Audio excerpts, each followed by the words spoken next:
Welcome. I'm Kinetic Symphony. I hunt down and report on mysterious and weird true stories, from glitches to the paranormal. This is my weekly compendium of case reports between the 28th of April to the 3rd of May, 2021. Case files number 118 to 123. Case file number 118, written by Millennia Productions. Two experiences to defy our sense of reality. I've been a reader of these glitch stories for a long time now, but never have actually wrote any of my own down. These are some of my short true glitch experiences that have happened in my life so far. First, I'll start with one that's been stuck with me since 2011. This might sound crazy, but since then, reality just hasn't felt the same for me. It's hard to explain, but I'll try to explain to the best of my ability. Before 2011, everything felt more real, like I could focus on things, and it really felt like real life, if that makes any sense. But then in the beginning of 2011, when I was 13, me, my dad, and brother went for an off-road bike ride through the woods near where I live. There was snow at the time, and everything seemed normal until like halfway through the bike ride. I suddenly felt like I was in a dream, as if things didn't feel real, and I couldn't focus on what was going on around me as much as I used to. I can't remember much else about the trip, but I know that feeling kept sticking with me, even weeks later, and it never went away. It bothered me so much I told my dad about it. Then to my surprise, he says he's had the same feeling since the start of that year. Since then, the feeling of being in a dream and feeling like things are not real has stuck with me to this very day. I'm now 23 and I've learned to live with it, and now it's just part of my reality. But I still remember that real feeling from before 2011. There's another strange thing about this. Again, this might sound crazy, but when I stare into mirrors, that real and more focused feeling from before 2011 comes back. But then I look away and it's gone, and this world I'm in doesn't feel like it's my reality. I saw another post about a thing like this, and one person described it as a waking feeling when looking into a mirror, and that's exactly what I feel. The second one is a more noticeable glitch that happened to me. When I was in my last years of school, maybe 2014, I was in class and suddenly all the lights in the room and from the sun just went out. It was only for less than a second, but it was noticeable because everything suddenly went pitch black. After this happened, I noticed everyone in the room and the teacher is now more quiet and making less noise.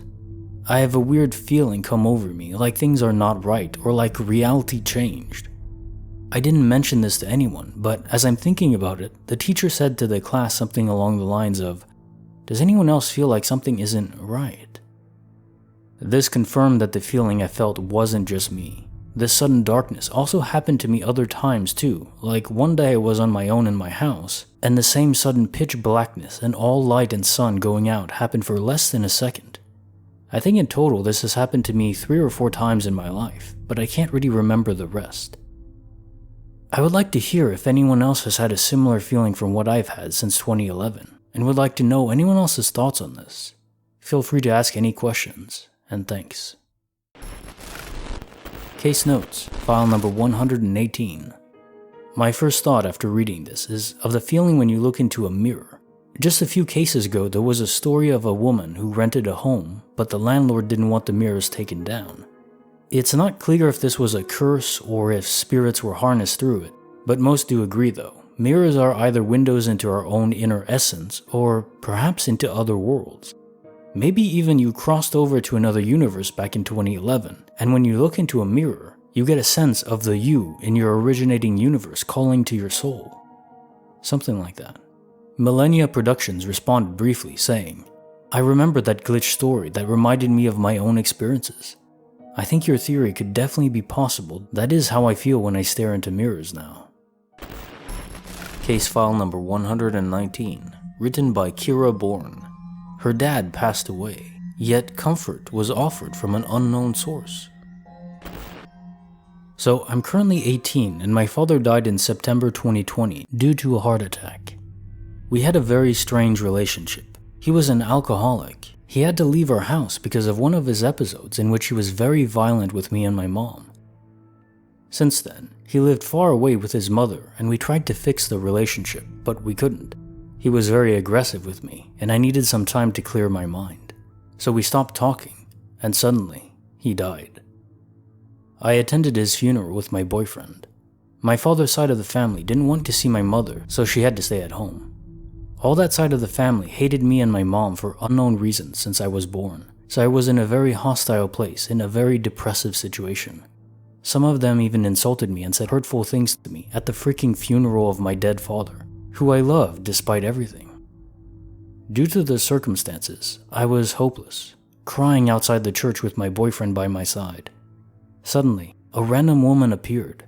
She wasn't there before and she wasn't part of my family. I didn't see her anywhere. And the conversation goes like this. "Are you the daughter of Thomas?" Not my real father's name, just an example. "Yes." I want to say this before anyone told you hurtful things and mess with your head.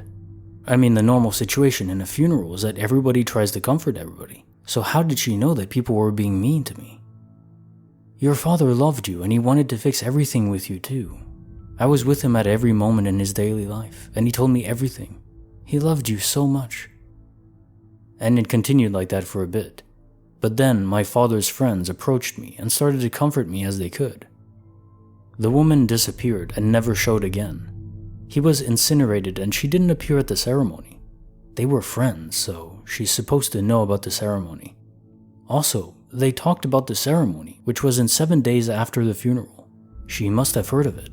His friend never mentioned that woman at any moment. They didn't know her, nobody knew.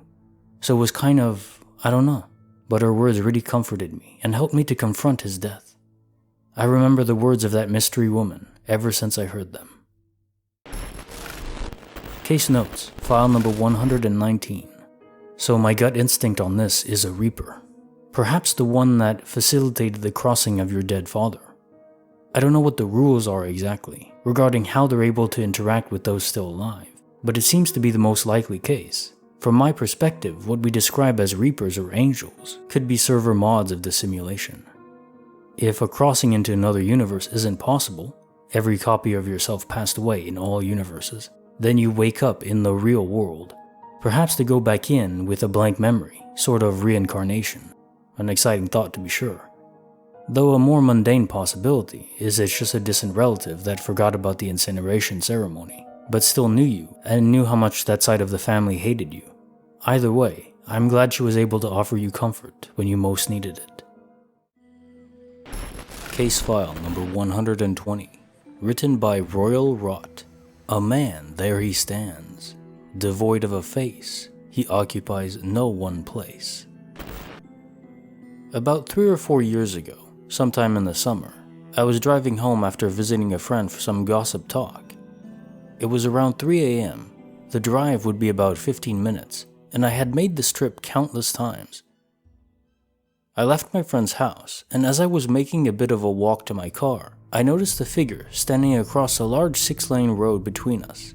It definitely caught my attention, but I refused to make eye contact and I just got in my car and left.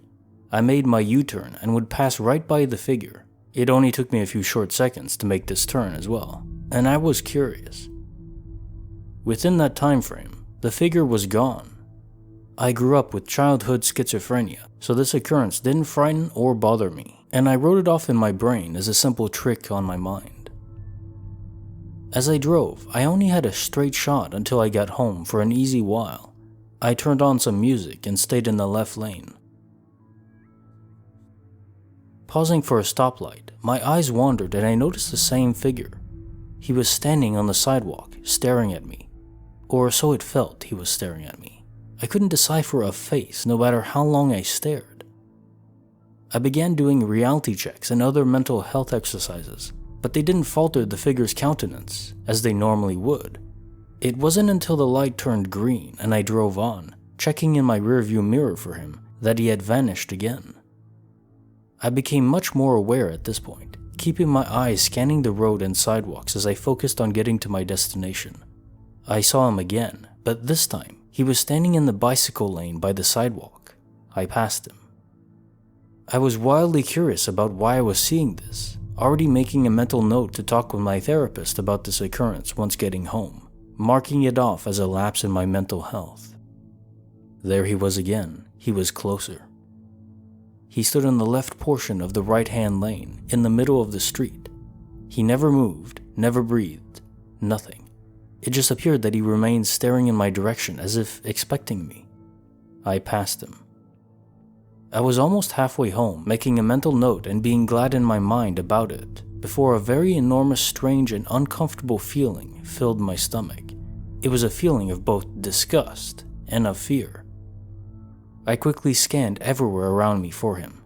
Then I saw him. He was suddenly right there, right in front of my car, and I was approaching rapidly. I slammed on my brakes and gripped my steering wheel tightly. My car halted with a heavy lurch, my seatbelt locking tight and my head flinging forward. I was certain anyone who saw me would think I'm insane. But what had happened was nowhere near what I expected.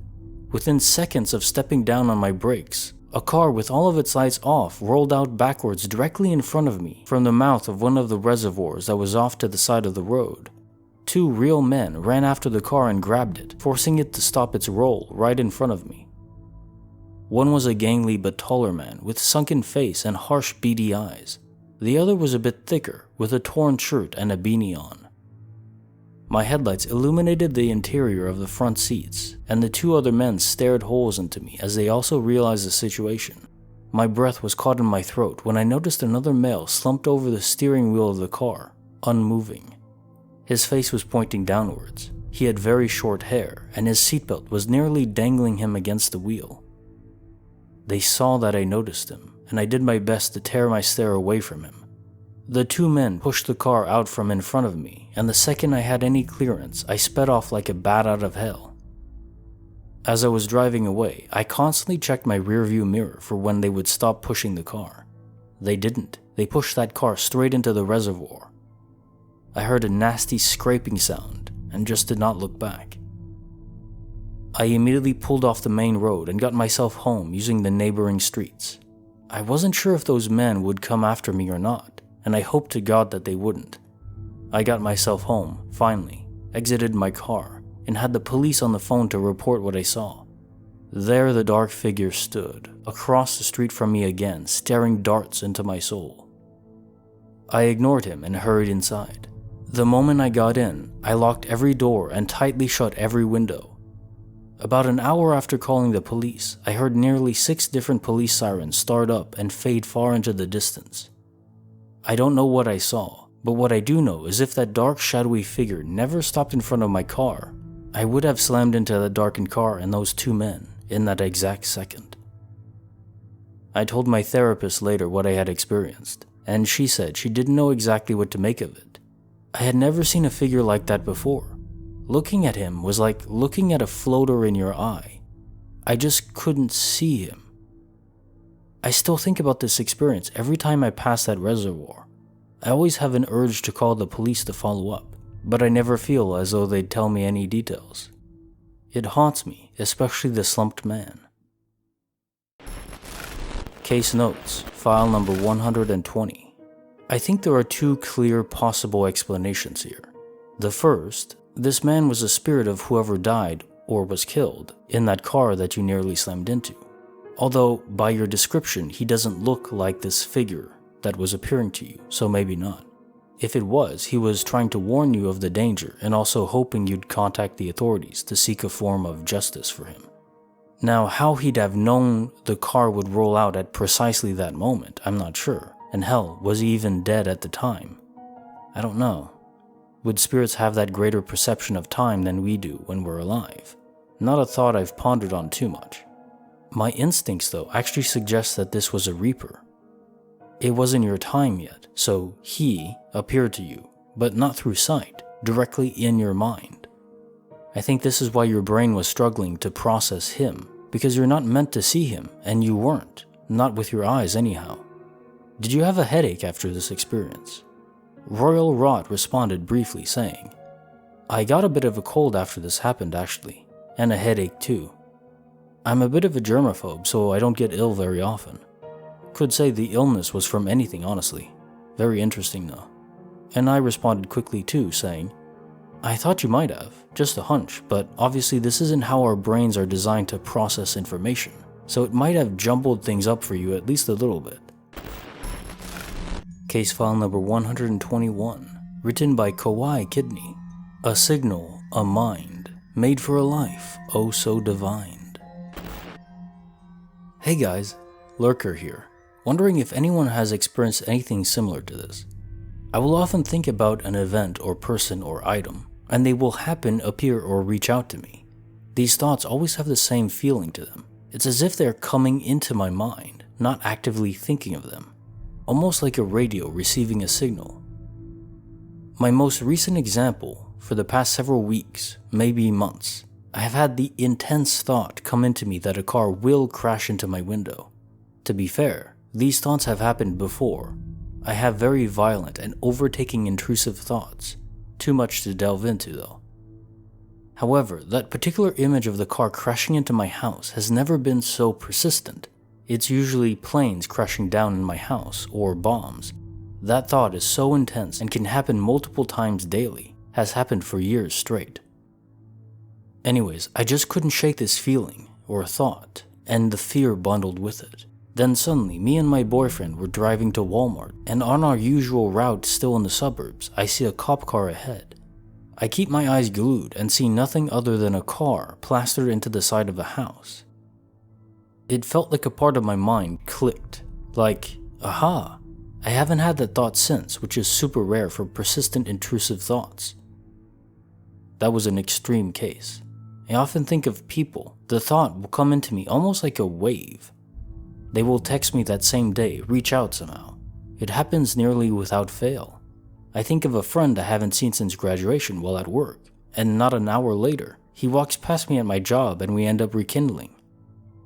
I don't think it's me manifesting, because I can't will people to reach out to me. The thoughts have to come naturally, and it's almost a strange sense of letting go and the thought overtaking my mind. It's not invasive whatsoever, and I nearly never notice that feeling because it's just so natural, a part of me. But when I think back, it's definitely not a normal feeling. I sound like a weirdo right now, but this is the best way I can describe it. This happens so often, it just feels like I'm glancing into the future just a little. I never feel uncomfortable or bad when these things happen. It always feels just like gentle affirmation for something good. No clue. Edit. This got way more traction than I was expecting, and it's made me feel a little bit more at peace. Thank you. Case notes. File number 121. This must be such a curious life to live. But as you describe it, it sort of seems like a signal transmitted and interpreted by your brain. I wonder why you specifically. Perhaps these signals, this information is out there, everywhere, just like cell towers constantly beaming information omnidirectionally from towers. But without a specific SIM card, you can't access it. It's conceivable that some people's brains are wired in a way to receive those signals. Of course, then the real question is, where are they coming from? And what kind of signal are they? And especially if they're from the future, well, how is that possible? Welcome. I'm Kinetic Symphony. I hunt down and report on mysterious and weird true stories, from glitches to the paranormal. Case file number 122, written by such sloth. Man, alien, or beast, whatever it was, made for a night unleashed. I live in Georgia, the state, in a rural town not too far from a major city. There's a set of woods that's behind our house and it divides two neighborhoods. It's about a mile wide, if that. Strange occurrences have always surrounded these woods. Small things like random trash, tarps, etc. I should mention it's more swampy marsh than woods, so it makes camping in there impossible. One night I was taking our dog out. He stays in the back half of the house due to him not liking the other dogs. I took him out the side door and walked around the house to the fence. For some reason, when we left the house, he was absolutely terrified. He didn't want to go out, very unusual for a dog who's quick to snatch someone's soul if prompted. Not thinking about it, we pushed onward. After he tinkled, we walked back. This is when I noticed it, or rather heard it, crunching of leaves. At first, I thought it was one of our dozen cats on the property, until I realized it was matching my steps. If I walked, you could hear it walking. If I stopped, it too stopped. There's a small clearing between the woods where one of the sheds is. That's when we saw it. My dog was first to see something, and then I saw I don't really know, creature? It was taller than the shed, so maybe a good 8 feet tall, and it darted across the clearing at a crazy fast speed. My dog, who, again, isn't scared of anything, bolted so fast I dropped his leash and he ran to the door whining.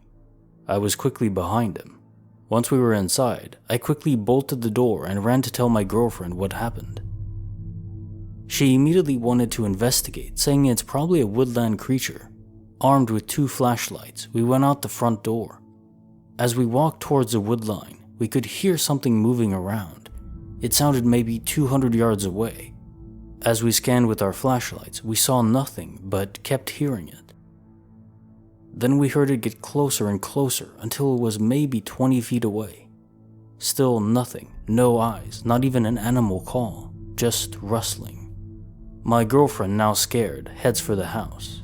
I decided to check with the neighbors to see if maybe one of their many dogs got out. When I arrived at his house, my neighbor, who we'll call Dave, explained that all his dogs were accounted for. Curious though he was, he also came to investigate. This is when I noticed that whatever this thing was followed me along the woodline to Dave's house and was now behind Dave's house. Gun in hand, we went into his backyard scanning for something. We could hear it rustling or maybe running, about 100 yards away in thick, swampy woods. Far too thick for a person to walk in, let alone run in. Then it stopped. It was dead silent. Scanning on the edge, we hear and see nothing. And then, bam! All of a sudden, it was 5 feet in front of us, sprinting at me. It slammed the fence so hard it rocked it back and forth. Dave, now scared out of his mind, shot randomly at, well, nothing. We never saw it, never heard it get close to us. Again, as I mentioned, the woods are thick, too thick to run in, so what the hell teleported silently in front of us and then slammed the gate? Spooked, we were about to run. Then we heard it. It was human in nature, but not English. It sounded almost alien-like, not a known language. Dave, a hunter for the last 40 years, still to this day can't explain what that was. Anyway, after we heard that, we bolted. He covered me and I ran to my house. Not 10 minutes later, we both heard a loud explosion coming from the woods. It shook our houses and flickered our power. I ran outside to see what it was, and of course, nothing. But when Dave came out and confirmed he felt the same thing, we were both once again terrified. Moments later, a few strangers from the neighborhood came driving down our cul-de-sac, and they all agreed the blast sound they heard came from behind our house. 911 was called, and the 2 police officers interviewed us separately. Our stories matched. The responding officers refused to go anywhere near those woods. They took the report and left. To this day, we're still not sure what that encounter was. Also, Dave doesn't go outside at night anymore. It spooked him that bad. And remember, he's a seasoned hunter. Update. I understand I need to clarify something. The reason I say it's about 8 feet tall is because when I saw something dart past the clearing, all I saw was a light being blocked out from touching the shed. It blocked the light all the way past the top. It was fast, like a flicker, but I can confirm that it was something as my dog saw it too. Case notes, file number 122. So the author mentioned aliens, as in an alien language. A man of culture, I see. But in all seriousness, this must have been scary as hell. Honestly, I don't blame those 2 cops for not wanting to explore the backwoods. Who the hell would? Maybe with an army, the Mist style, equipped with flamethrowers. Maybe then, and maybe not. The really strange part, of course, is what on earth could cause the explosion too? There's nothing out in those woods, it's only a mile long, right? The only thing I can think of is maybe somehow an exposed gas line was sparked, but that doesn't really make sense either. if there's even a gas line running through those woods, and how would it get exposed right in that moment? And then what would cause a spark to ignite it?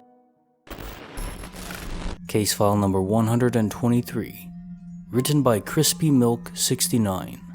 His canine buddy blocked by a door. Minutes later, this was no snore. This happened a couple months ago. So I have 5 dogs. One of them, we like to call her the baby of the house. She's this sweet tiny little mutt who rolls over at the slightest raise of your voice. Anyways, I was leaving the house to go back to work. I always make sure she's inside before leaving.